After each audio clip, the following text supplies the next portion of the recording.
Well, we do need to brush up our Shakespeare here, and the best way to do that is with somebody who knows the Bard's canon back and forth and then back again, who has kind of adapted Shakespeare, written about Shakespeare, taught Shakespeare, appeared in Shakespeare, as well as acted in dozens of television programs, as well as appearing on Broadway right now in a play not by Shakespeare, but a revival of a play by Gore Vidal called The Best Man, a very star-studded revival, which he's certainly going to tell us about. So please welcome, he's an emeritus professor at Cal State.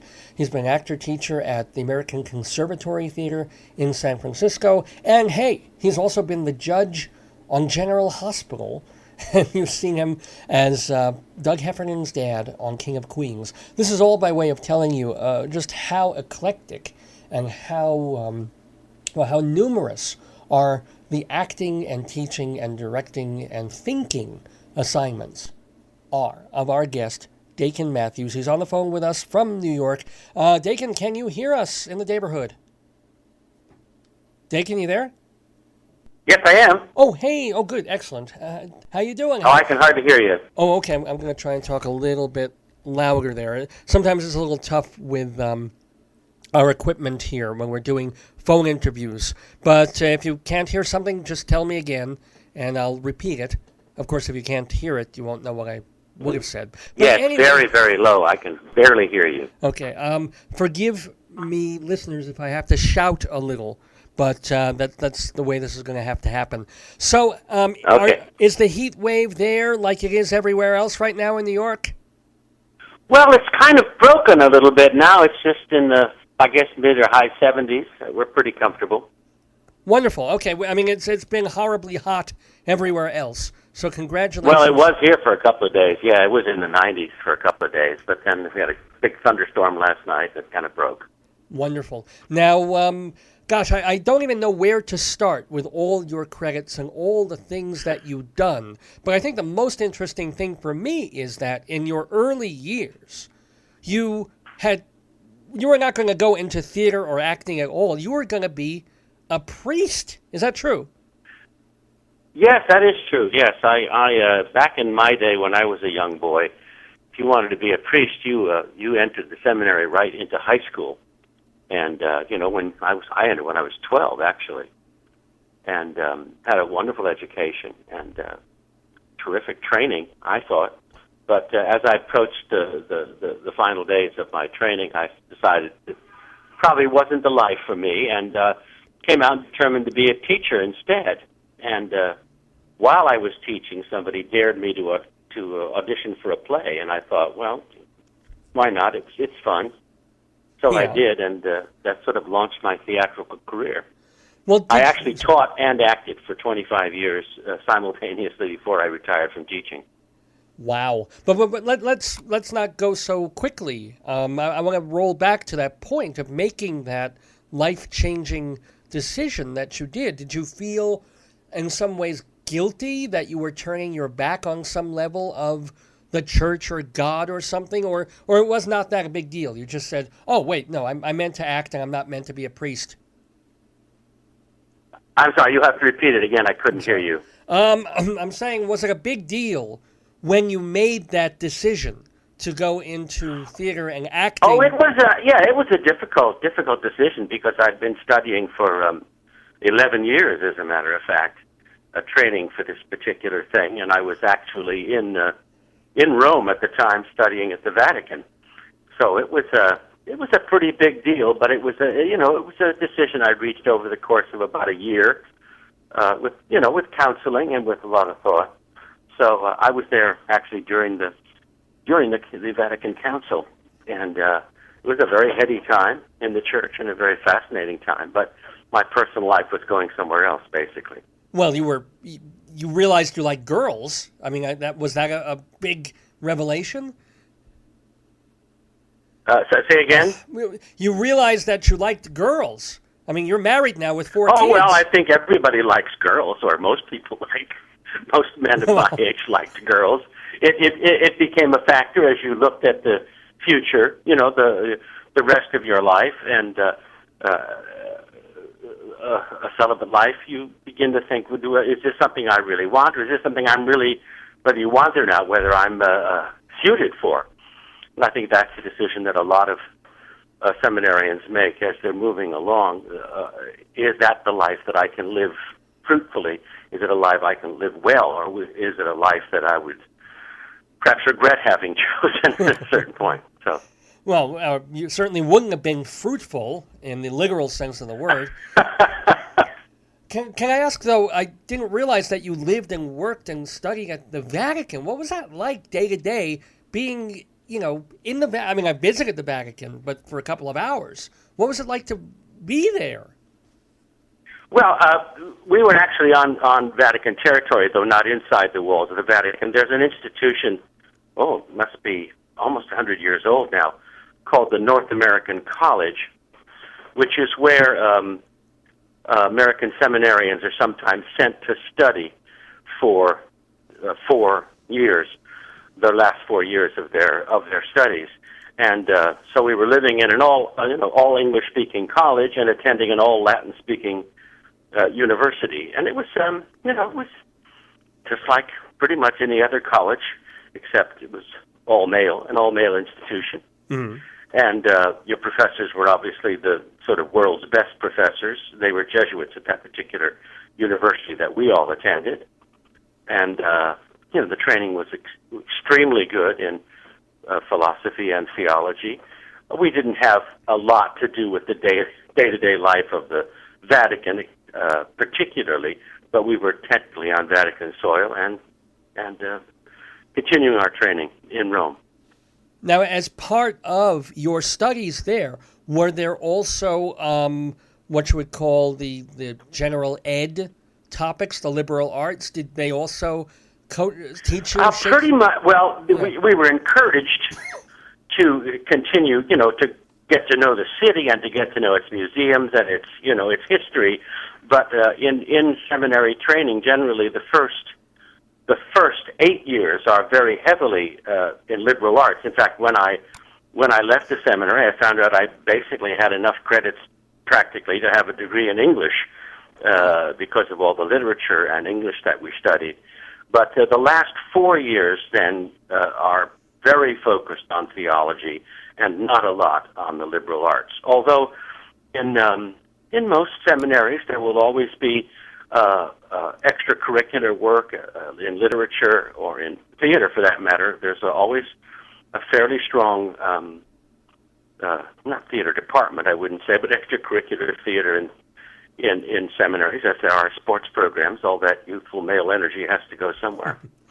True. So okay, you leave, you make the decision to become a professor, and you're teaching literature. Are you teaching Shakespeare at that point? Are you teaching American lit? What was your specialty?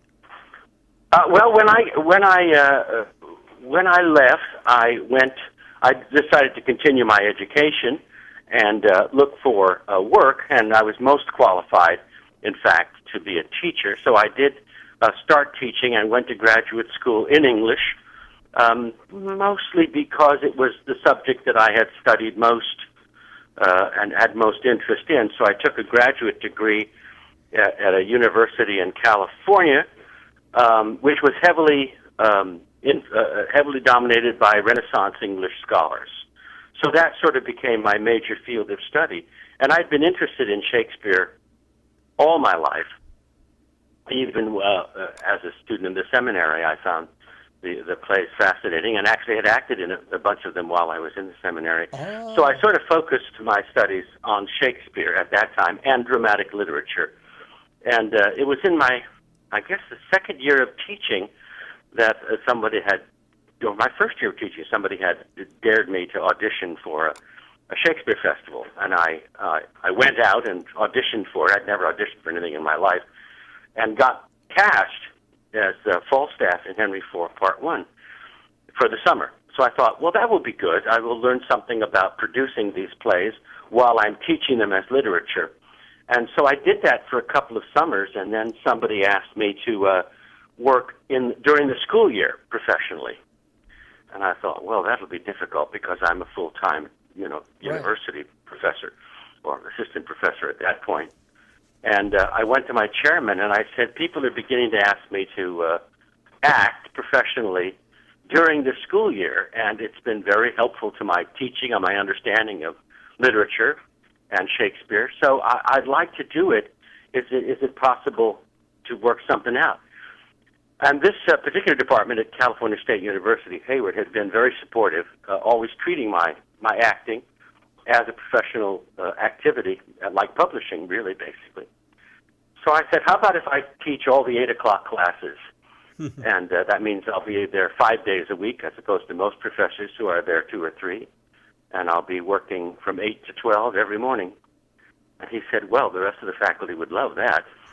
So I actually did that for about 15 years. I would teach almost all the 8 o'clock classes and then get out of there about noon, drive over to a theater, rehearse all afternoon, and then perform all night, and then come back and do it again the next morning. Good Lord. So I did that for a number of years. An actor's life, I mean, okay, you do a show 8 o'clock, and if you're doing Shakespeare, that means it's not getting out until 11, and then you probably go have food with the cast or wind down, and then don't get to sleep until probably 1 or 2, and then you have to be back up and teaching it. I mean, what, did you sleep?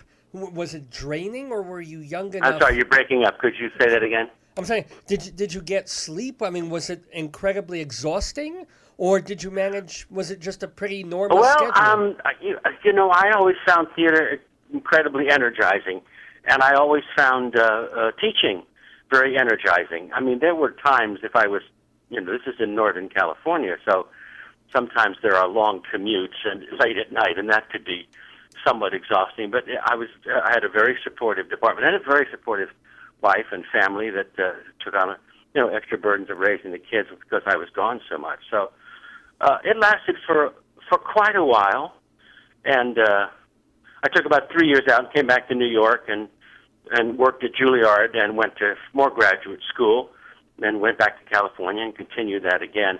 And gradually I began to cut back on my teaching, and then the university had an early retirement program, which I took when I was 50, and then devoted myself full-time to theater, film, and television. Now, you have also been an artistic director. You've created and run theater companies. Is that true? Yes, I did. I ran 2 or 3 theater companies, I guess 2 in the Bay Area and a couple elsewhere, sometimes while I was teaching, sometimes after I finished teaching. And that was just the first time I did it. It was because I had been working there for quite a while and had also begun to work as a dramaturge with the theater, besides being an actor, and sometimes a director. So I sort of knew the theater and knew what it needed. And when the artistic director left, I applied for the job and got it. And then it happened again at the Shakespeare Festival when the festival was in some financial trouble and they were about to close down. And I proposed a method, a way of organizing it and a way of presenting that might save them some money. And I did that for about 4 or 5 years. I'm interested. And then I moved to L.A. sort of full-time around 1988, 1989, I guess, and that's a totally different world. Many, many more actors, but much less theater work. People are there to really do film and television, make enough money to put their kids through college, which is why I came down to L.A. And you did. But there were some wonderfully trained actors there who were not working as much as they wanted to, so I founded a theater company in Los Angeles for actors who were there to do film and television, but had great classical training and wanted to continue to study the classics. So it's kind of a work group, and it's developed into one of the small professional theaters in Los Angeles called the Antaeus Company. And I ran that for about 10, 11 years and then turned it over to someone else. I'm kind of interested, when you had these jobs as artistic director and running theaters, why not stay forever in some of the things? It kind of interests me how you know it's time to leave, or when you've accomplished a certain amount and you realize it's time to move on, rather than holding on for a very long time. Well, artistic directing is I always looked on it as a sort of organizing a group of talented people and not sort of dominating them. And and trying to delegate as much of the work as possible, just giving it sort of a direction and a vision and an organization. But so that's basically how I worked as an artistic director. There aren't many actors who are artistic directors, which is what I was primarily, and I think the theater could benefit from a few more, because actors are, of course, the great strength of any theater company, and there aren't many theater companies anymore. Most of them are sort of theater buildings and theater administrations, but the idea that actors should be full-time members of a company is, which is how the regional movement started, but it sort of lost its way on that. So I tried, whenever I was an artistic director, I always tried to keep a company of artists together for as long a period of time as possible. And that made artistic directing actually much easier, because you had a group of artists that you knew, who knew one another, so you weren't going through the process of casting every play from scratch every time. You weren't working with unknowns, people that you didn't know. It was kind of like a family enterprise. And the two theaters that I ran in California were sort of based on that principle of trying to keep artists together for a whole season, being able to offer them a range of roles over a whole year or over a whole summer, and then summer after summer bringing back some of the same people. That really lightens the load of artistic directing a lot. I was never very good at fundraising, I have to admit that, and each time I left these theaters and was replaced by somebody, it was generally somebody who was much better at fundraising than I was. I could see my weakness in that area, and that's become kind of the dominant mode that artistic directors have to be in now. Well, I'll bet, though, that one of your strengths aesthetically is convincing people that Shakespeare is still not just relevant, but fun and entertaining and worth seeing and worth doing. Is that more and more of an uphill struggle? How do you convince people that Shakespeare is worth doing and that he's still, Yes, okay, that's a good question. It's actually always easier to convince actors that Shakespeare is worth doing, because once they start dealing with it, they realize what rich opportunities there are to develop and demonstrate their acting skills, and what challenges there are. I mean, actors love to do Shakespeare. You ask any actor what he prefers to do, and most of them will say Shakespeare, because it challenges them to work at the height of their powers. It's like going to the Olympics, If you're training as an athlete to do something, your ultimate goal is to get into the championships and maybe to win one. Well, Shakespeare is the World Series of theater. I mean, Shakespeare is where you show, what you can do. It is actually not hard to convince people to like Shakespeare if you just produce him. It's actually just the word Shakespeare that puts people off, not the actual experience of it. When I was running the Berkeley Shakespeare Festival, one of the things we always tried to do was to do one of his least known plays. Every summer we would try to do one of his least known plays. And they were always the most successful, much to our surprise. I mean, everybody had already seen it, As You Like It and Romeo and Juliet, but they would come to see Pericles or King John or something like that, and they would love it. You just have to find a way to get them in there and then present the plays honestly, and audiences love it. They have the same reaction, frankly, to George Bernard Shaw. I've always been convinced that if you just gave audiences good productions of Shakespeare and Shaw, you'd never have box office problems. People do like to see Shakespeare. It's what happens is if you do bad productions of Shakespeare, then that can be very off-putting. People will say, I don't understand it, or I didn't understand it, or I won't understand it. The fact is, Shakespeare is pretty much understandable by anybody nowadays if the actors are trained to make it understandable. So, I don't think it's difficult. I mean, Shakespeare festivals crop up, everywhere around summertime, everywhere, indoors and out. It's not a hard sell to actors, and it's not a hard sell to audiences with good productions. But it sounds daunting. It's not really. But you're not a purist. I mean, it would be okay to cut a 3.5-hour one down to 3 hours. That's okay. Oh, absolutely. I mean, we're pretty sure that the scripts that we get were Shakespeare's longest possible versions, and that he himself or his company cut them and expected them to be cut. He always talked about 2 hours. Well, there's only one play in the canon that could actually be done in 2 hours. But we're pretty sure, especially from texts that exist in a couple of formats, that cutting was a normal practice. And I have no objection to cutting.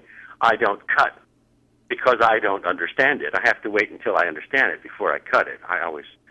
Cutting is really an art, and it's one that I've been sort of studying and practicing for 45 years, so I kind of understand that. But, people will go to, 3 and 4 hour events of other things. 3 hours of Shakespeare is not too much to ask of people if it's always consistently, clear and entertaining. We're talking with Dakin Matthews. He is obviously a Shakespeare scholar, an actor, a director, an artistic director. He's currently appearing on Broadway in Gore Vidal's The Best Man, among the likes of other performers like Angela Lansbury and James Earl Jones. And so have to ask, you're a veteran performer and you know your stuff, but do you get intimidated by working with the likes of those? Well, it's been a treat to work. I worked with Angela before a number of times. I guested on Murder, She Wrote 3 times, twice as the victim and once as a murderer. I think I'm the only person who's been both the murderer and the victim on her show. So I've known her for quite some time. She was also very involved in supporting the acting company, which I was a founding member of, and I taught her son, who 30 years later directed me in episodes of Murder, She Wrote. So I've known Angela for quite some time. She's a sweet and wonderful, talented woman. And James Earl, of course, this is the first time I've met James Earl Jones, but everybody knows who he is. It's just, I look at them and I say, I may have 15 more years in my career, because they're in their mid-80s and they're still working at the top of their game. So and they are also the most generous and friendly people that you could possibly imagine. I mean, when you're doing a long run with a cast this big on Broadway, it's astonishing how easy it's been and how family-like it feels. And mostly, it starts at the top. Our producer is extraordinarily open and generous and fun, comes to the performances, loves actors, loves the play, produces because he likes theater. And then he's got these 2 great veterans who are, for the size of their talent, amazingly humble and sweet people. So it's been a really wonderful social experience besides being a great theatrical experience. Well, why don't you tell listeners who have not seen The Best Man on Broadway a little bit about the show and, of course, about the character that you play? Well, the play itself is really a great American play. It's, Gore was very involved in politics all his life, and he really knows politics. So as a picture of politics at a particular time, 1960, which was a sort of watermark year for politics in America, and for understanding how political conventions work, understanding the relationship between the psychology of being a politician and the idealism of trying to be a politician. It's a wonderful exploration of that. Besides which, he's a great playmaker. He wrote a lot for television and film. He understands how to construct a drama so that it keeps people interested in suspense. He's also extraordinarily smart and very funny, so the play is very funny where it needs to be and very smart where it needs to be. But I think the most interesting thing that we all experienced doing it, Gore was with us for a couple of days at the beginning of rehearsal period, chatting to us about the play, but about everything that we wanted to ask him, is that so little has changed in 50 years, that there are things brought up in the play about the political landscape of the 1960s, which are just as important or even more timely today. I mean, it was astonishing that suddenly contraception, which we all thought was an issue that would never raise its head in politics again, thanks to Rick Santorum, contraception was back as a major issue in a political campaign,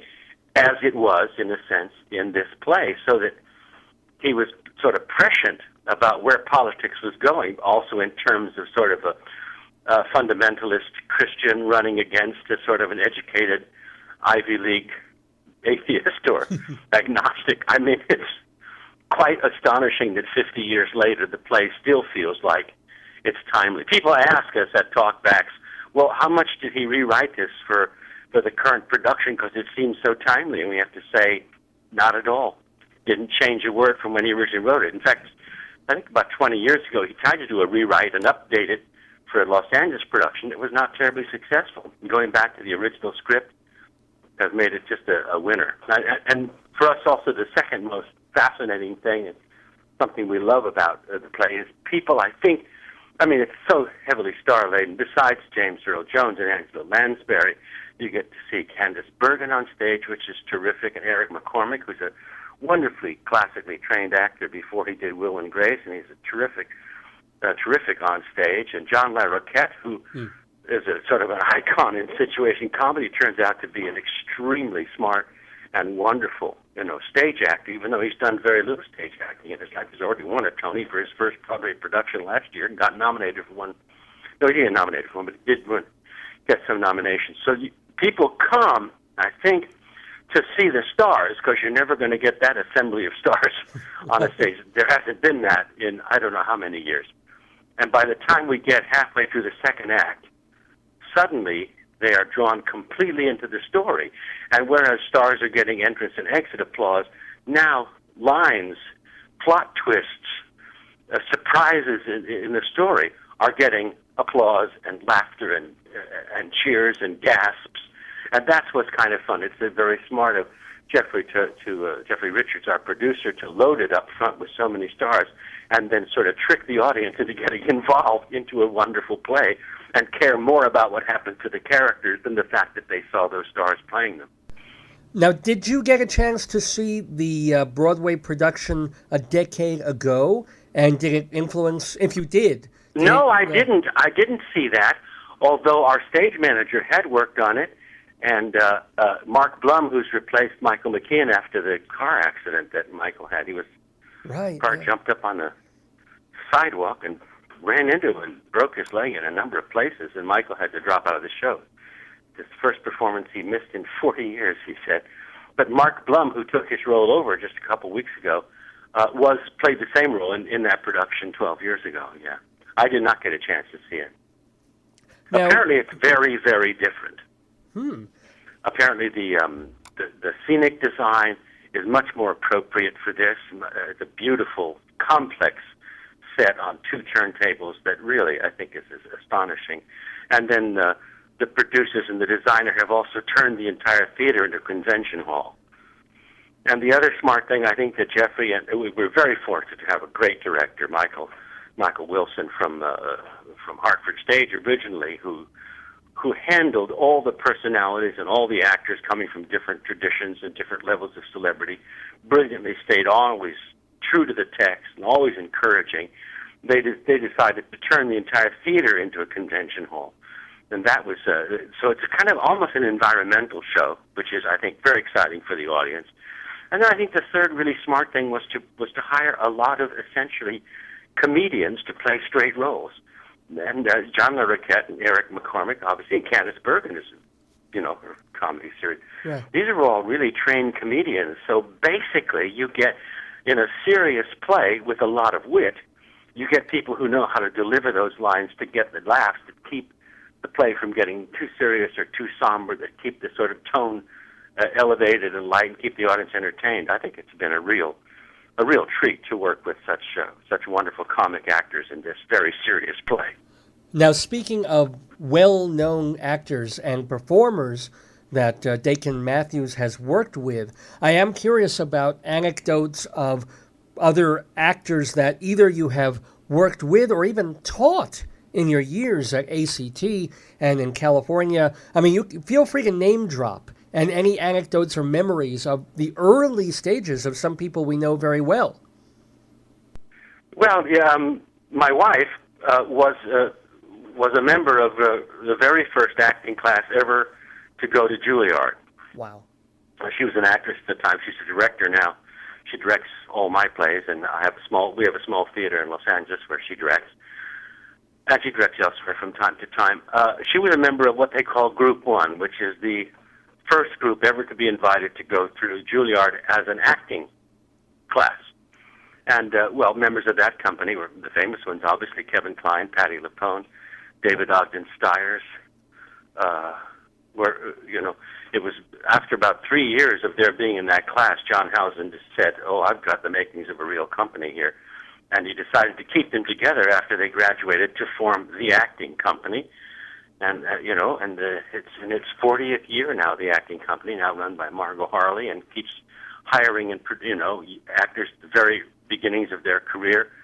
And many of them go on to, great fame and fortune. So that was a great period of time. I was teaching at Juilliard at that time while my wife was a student there, and teaching some of these actors who would go on to have fabulous careers. Well, yeah. And then there was a period where I was teaching at ACT while I was an actor there, and many wonderful students came through that program and launched their careers there. Annette Bening was one of them. I think I gave her one of her first professional jobs. She was a Juliet in a production of Romeo and Juliet that I produced at Berkeley Shakespeare, and then I think I directed her in her first professional show, which was Chalk Garden at ACT, where at the age of 24 she played the 14-year-old girl Laurel, and it was just wonderful. So, that's been very exciting for me. Probably my most interesting experience as a budding film actor. I moved to L.A., as I say, after 25 years of doing regional theater, and one of my first jobs I got hired in was to do the movie of Nuts. With Barbra Streisand, right? And Richard Dreyfuss. And I was very surprised when I got cast, but it was very exciting. I was directing a show in Denver at the time and flew back for an audition and found out that I got the job. And I was still teaching grammar at a college when I got the job, so that was kind of exciting. And I went to the first, Martin Ritt was directing it, and he said, we're going to rehearse for 2 weeks. I mean, you never do that in film. You don't rehearse. But he decided we were going to rehearse for 2 weeks. And he said, there will be a first cast read-through. And I went to the first cast read-through, and there were about 15 of us in a big circle. And I looked around the room at all these stars, Dreyfuss and Streisand and Carl Malden and Eli Wallach, James.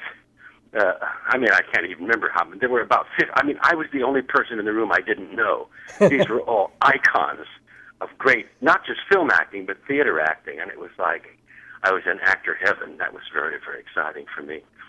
And it was, I don't do a lot of large films and large roles, but in the last, 10 or 12 years, it's been really a treat. I worked with Sean Connery on a film. I worked with Daniel Day-Lewis just recently on the Lincoln film with Spielberg, and with Jeff Bridges on the remake of True Grit. These have all been really exciting for me. I mean, these are wonderful names to drop. Do you have any anecdotes about these people? And they don't have to be bad or, airing dirty laundry things. Do you have, but just memories or ways that they work or act or direct that have stayed with you?